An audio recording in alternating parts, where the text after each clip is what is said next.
Bharuch parole follow સ્કોડની ટીમે C division police મથકના ચોરીના ગુનામાં 11 વર્ષથી ફરાર આરોપીની કરી ધરપકડ.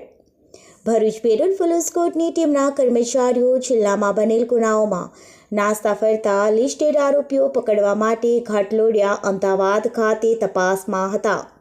તે દરમિયાન મળેલ બાતમી અને હ્યુમન સોર્સ અને ટેકનિકલ સર્વેલન્સ આધારે ભરૂચ શહેર સી ડિવિઝન પોલીસ મથકના ઘરફોડ ચોરીના ગુનામાં ફરાર આરોપી ભાલુ મગનભાઈ માવી હાલ રહે ધુમાન વિદ્યાસાગર સ્કૂલની પાછળ લેબર કોલોનીમાં તાલુકો ઘાટલોડિયા જિલ્લો અમદાવાદ મૂળ રહે ચાલાકોટા તાલુકો લીમખેડા જિલ્લો દાહોદ નાઓને ધુમા વિદ્યાસાગર સ્કૂલની અંદર લેબર કોલોનીમાંથી ધરપકડ કરી તેના વિરુદ્ધ કાયદેસરની કાર્યવાહી હાથ ધરી છે.